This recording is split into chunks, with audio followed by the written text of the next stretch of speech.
안녕하세요. 저는 경기도 포천에서 갈비집을 운영하며 살고 있는 33살 여성입니다.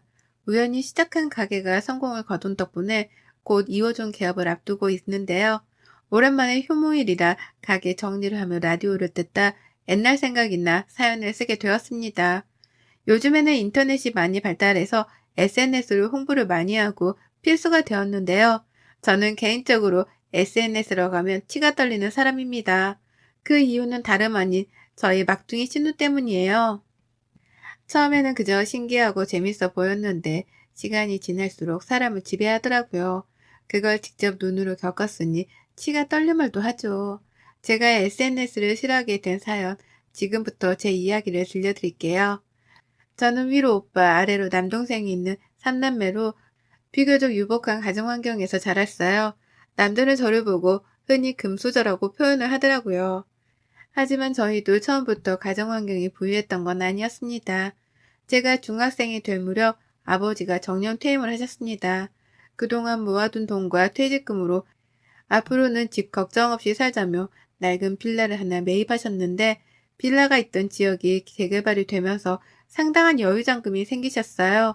투자에 대한 정보도 모르고 계셨고 그저 월세와 전세를 전전하며 살지 않아도 된다는 희망 하나로 그 빌라를 매입했던 거였죠. 건설 현장에서 현장직으로 근무를 하시며 힘들게 저희를 키워오셨는데 우연한 기회로 저희에게 커다란 복이 되어 돌아온 케이스였죠. 그래서 부모님은 그때부터 부동산 사업을 시작하셨어요. 물론 드라마에 나올 법한 거물들처럼 사업을 거창하게 하는 건 아니고 강남의 아파트 한 채와 상가 건물을 보유하고 계시고 신촌에 오피스텔 건물을 지으셔서 월세를 받으며 노후를 보내고 계십니다. 어려움도 알고 동시에 여유도 같이 알았던 저는 늘 부모님이 말씀하시는 대로 겸손하게 살아왔어요. 가진 자일수록 어려운 사람을 도우며 살아야 하고 베풀며 살아야 한다고 늘 말씀하셨거든요. 또 부모님은 자식들에게 기대기 싫다며 저희도 스스로 인생을 개척하며 살으라고 하셨어요. 그래서 진작에 재산도 미리 나눠주셨고 볶아 먹던 삶아 먹던 알아서 하라고 말씀하신 상태입니다. 부모님을 모시고 사는 큰오빠 내외에게는 강남의 아파트 한 채와 상가 건물을 저에게는 10억의 현금을 주셨고 남동생은 결혼 후 독립을 하게 되면 오피스텔을 증여해 주신다고 했어요. 저는 언젠가는 저만의 음식점을 차리는 게 꿈이었습니다. 그래서 대학도 호텔 조리학과를 전공했고 졸업하자마자 바로 취업을 했습니다. 크고 작은 호텔에서 한식, 양식 할 것 없이 경력을 틈틈이 쌓았어요. 4년 정도의 시간이 흘렀고 28살이 되던 해에는 TV에 자주 나오는 유명 셰프의 식당에서 보조 셰프로 일을 하게 되었죠. 워낙 유명하신 분이라 같이 일한다는 것 자체가 영광이었습니다. 호텔에 방문하셨던 셰프는 제가 만든 음식을 드셔보고는 함께 일하자며 스카우트 제의를 하신 거였죠. 그렇게 보조 셰프로 일을 하며 많은 것을 배워가고 있을 때 셰프님의 소개로 지금의 남편을 만났어요. 남편은 셰프님이 운영하시는 식당의 당부 손님이었어요. 저보다는 3살이 많았고 디자인 회사에서 근무하는 평범한 직장인이었습니다. 우연히 식당에 방문한 남편이 저를 보고 첫눈에 반해 셰프님에게 저를 만나게 해달라고 부탁한 거였죠. 자랑은 아니지만 저는 나름 곱상하게 생긴 외모였거든요. 처음에는 누군가를 소개받는 것이 굉장히 낯설고 어려운 일이었지만 평생 일만 하면서 살 수는 없지 않느냐는 셰프님의 말씀에 남편과 만남을 시작했어요.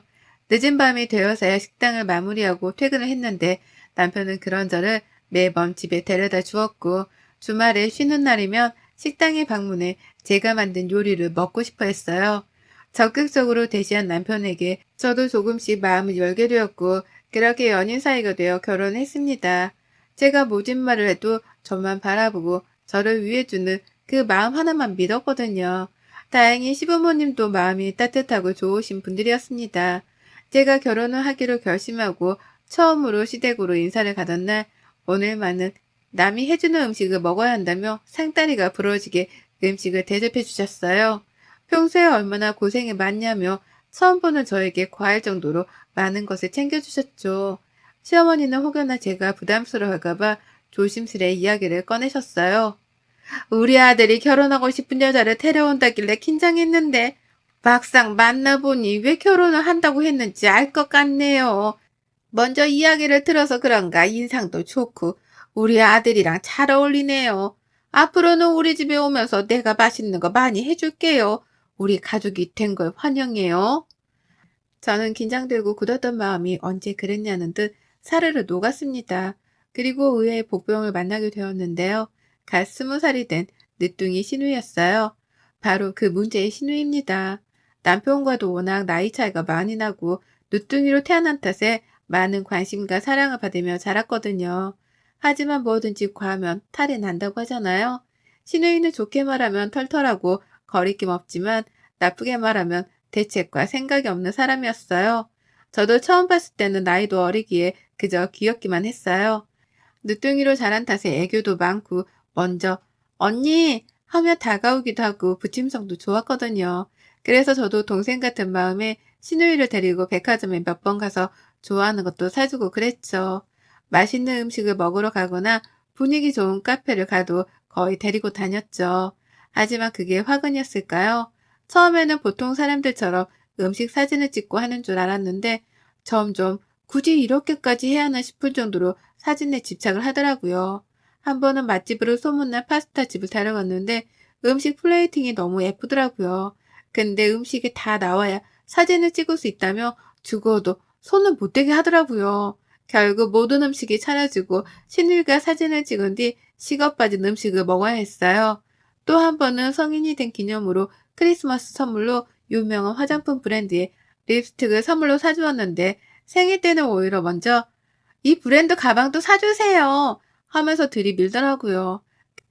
그래도 생일이니까 하는 마음에 덜컥 사줬죠. 나중에 신우의 SNS를 우연히 보게 됐는데 처음에는 일상을 공유하는 사진 위주였다가 점점 명품을 자랑하거나 부유한 사람이다라는 걸 과시하는 듯한 뉘앙스로 변질되어 가더군요. 실제로 협찬 문의가 여러 군데서 오기도 했고 신우이는 대학까지 휴학하며 집에 틀어박혀 SNS에 점차 지배당하게 되었죠. 잠자고 밥 먹는 시간, 화장실 가는 시간 외에는 별도의 스케줄을 짜서 움직이더라고요.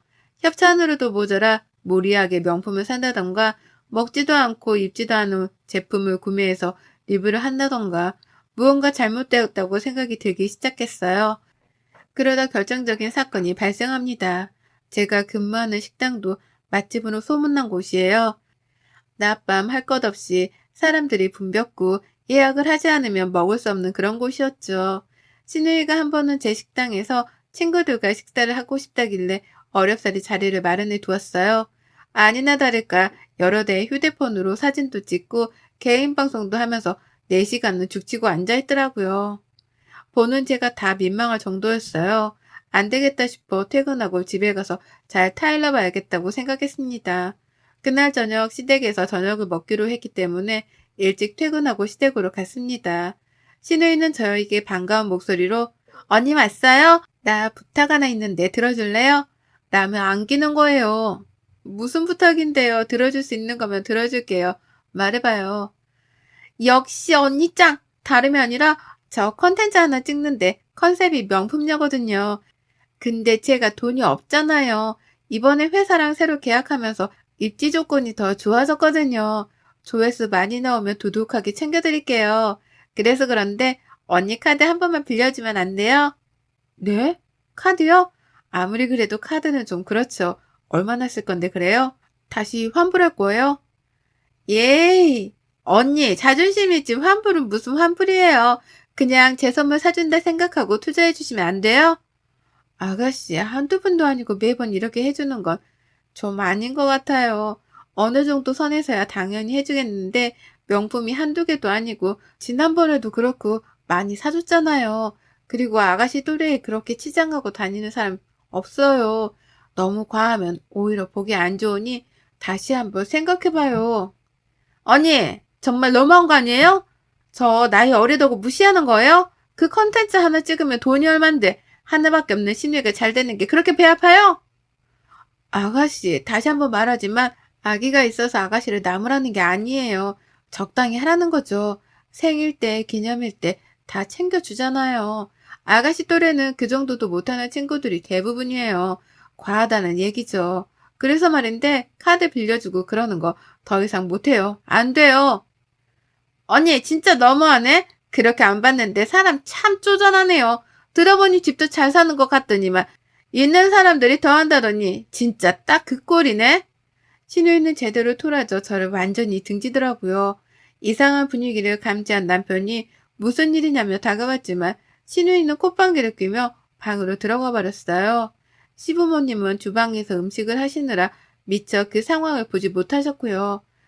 저는 조금 어이가 없었지만 식사 자리인 만큼 기분 좋게 넘어가려고 했어요. 저러다 말겠지 했는데 저의 큰 오산이었죠. 밥을 먹고 시어머니가 내주시는 커피와 과일을 먹는데 신우이가 대뜸 저에게 그러더군요. 언니는 시집살이 안 해봐서 시댁 사람들 어려운 거 모르나 봐요. 이참에 엄마가 잘 가르쳐야겠어. 신우이도 시댁 사람인데 어쩜 나한테 그렇게 막대하는지 몰라. 응? 그게 무슨 말이니? 아가, 너 얘랑 무슨 일 있었어? 그리고 규빈이 너, 그게 무슨 소리야? 말 그대로야. 언니는 사람 어려운 줄 몰라. 이참에 신우이 노릇 좀 해봐야겠어. 왜? 안 돼? 너 그게 언니한테 무슨 말버릇이야. 네가 뭘 안다고 신우이 노릇을 한다고 그래? 너 언니한테 그러면 안 돼. 대뜸 저렇게 말하니 저는 아무런 대꾸를 할 가치가 없다고 느껴졌습니다. 아까 일에 대한 보복이었죠. 하지만 나이가 어린 탓인지 생각하는 것도 어리더군요. 언니, 말해봐요. 아까는 그렇게 따박따박 말 잘하더니 왜 쫄려요? 예, 너 그게 새언니한테 무슨 말버릇이야. 조용히 안 해? 저는 대충 넘어가려고 했지만 도저히 그냥 두면 안 될 것 같아 차분히 말하기 시작했어요. 아가씨, 제가 말했죠. 그동안 어머님, 아버님 모르게 챙겨준 게 얼만데 그런 서운한 소리를 해요. 생일이면 생일, 기념일이면 기념일. 친구 생일이라 그래서 저번에는 호텔 예약까지 해줬죠. 저번에 휴학하는 거 비밀로 해달라고 한 거 지금 말해도 돼요? 아가씨 행동을 도저히 이해 못하겠네요. 학교까지 휴학하면서 그렇게 SNS에 매달리면 뭐가 나와요? 이참에 다 까불려 볼까요? 봐봐. 언니 눈 저렇게 뜨고 나한테 말하는 꼬라지 좀 보라고. 이래도 가만히 있을까요, 엄마, 아빠? 가만. 휴학? 큐빈이 너 휴학했어? 언제 했니? 어떻게 한마디 상의도 없이 휴학을 해?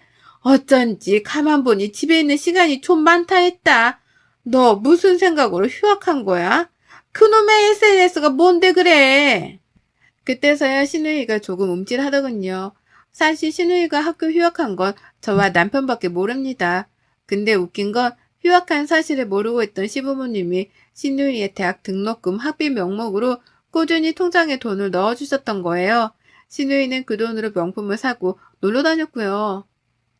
아가씨, 내가 이런 말까지는 안 하려고 했는데 뭐 사줄 때마다 영수증 간직하는 버릇이 있어요, 내가. 지금 이거 뭔지 알죠? 그동안 내가 사준 것만 해도 웬만한 직장인 연봉은 될 건데 어머님, 아버님이 보내주신 등록금, 용돈 그거 다 뭐 했어요? 내가 매번 오냐 오냐 하니까 내가 그렇게 만만해요? 신우이가 손윗사람? 적어도 나이 어린 아가씨한테 꼬박꼬박 존대해가며 대우해줬다고 생각해요. 근데 오히려 적반하장으로 십자 노릇을 하겠다니 기가 차네요. 감당할 수 있어요?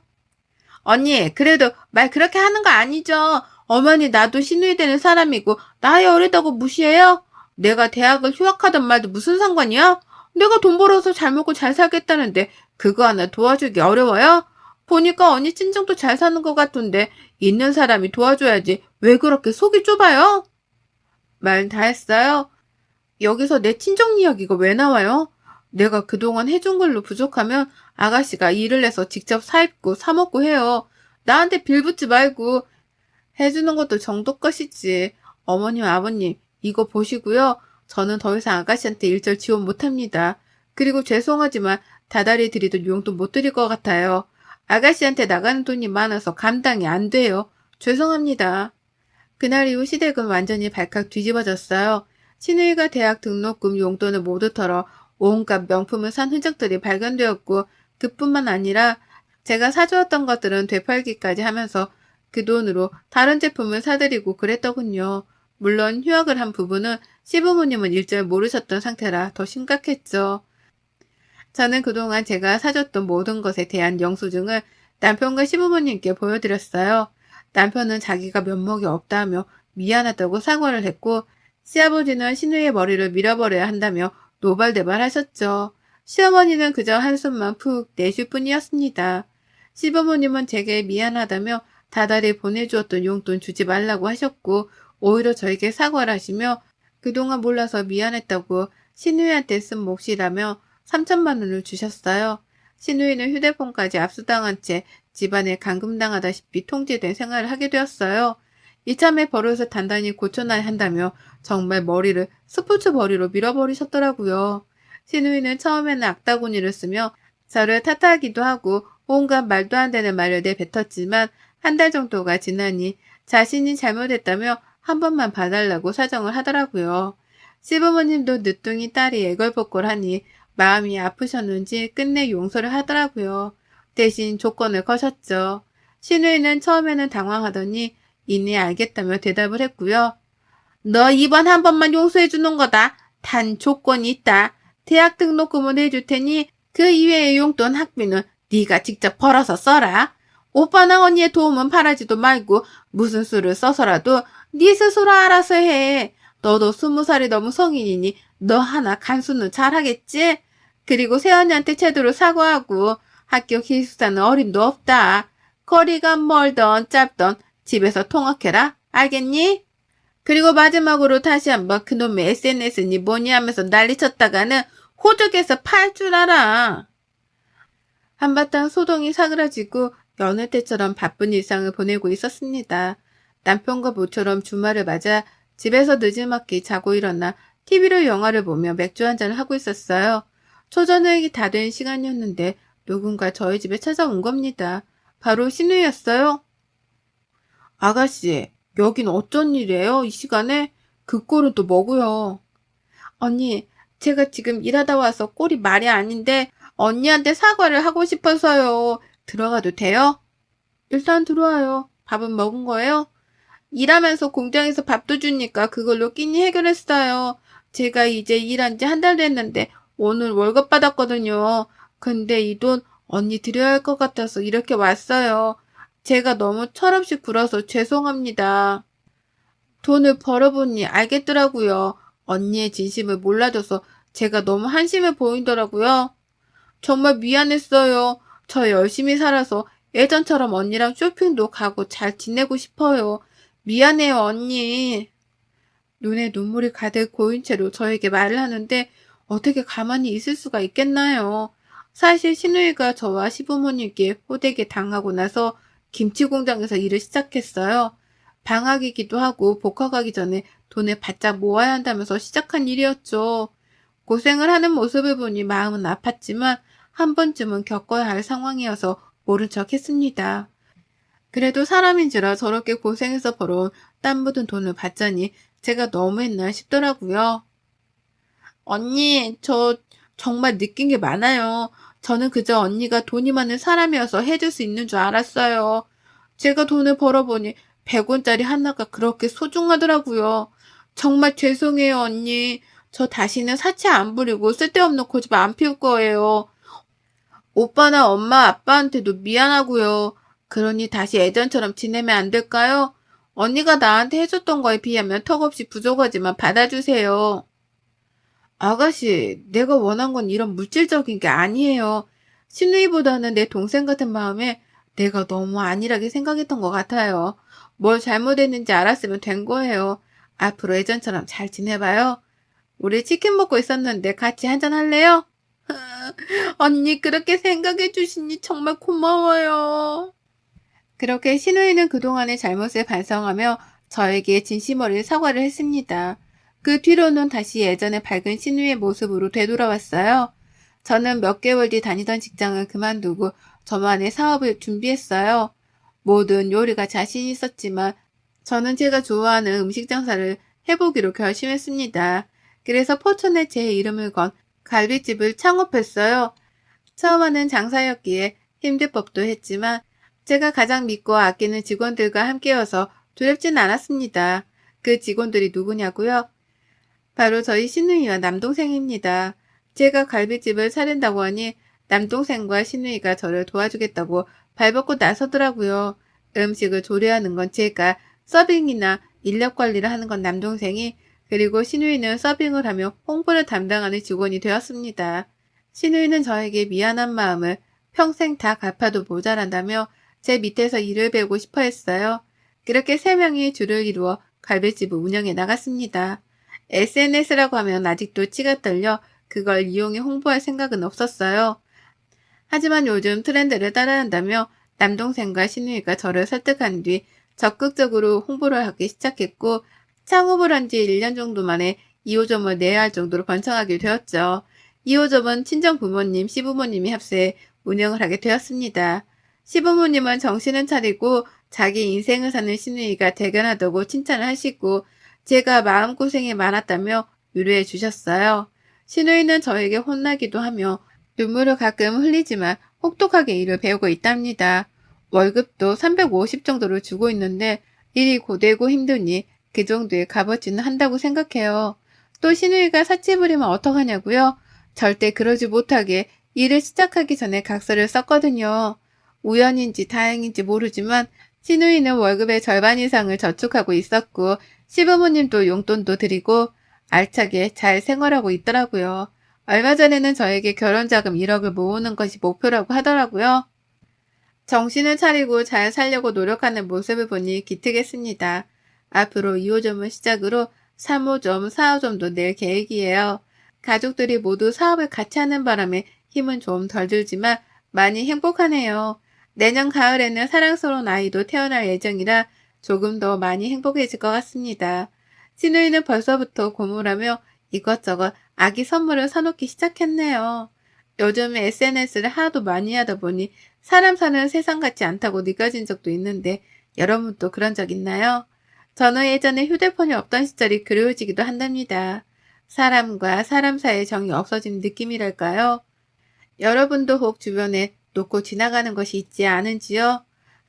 사는 게 힘들더라도 가끔은 쉬어가며 주변을 한 번쯤은 돌아보세요. 그동안 느끼지 못했던, 보지 못했던 것들을 발견하실 수 있을 겁니다. 제 긴 사연 읽어주셔서 감사드립니다. 행복하세요. 여러분의 생각은 댓글로 남겨주세요. 오늘도 시청해주셔서 정말 감사합니다.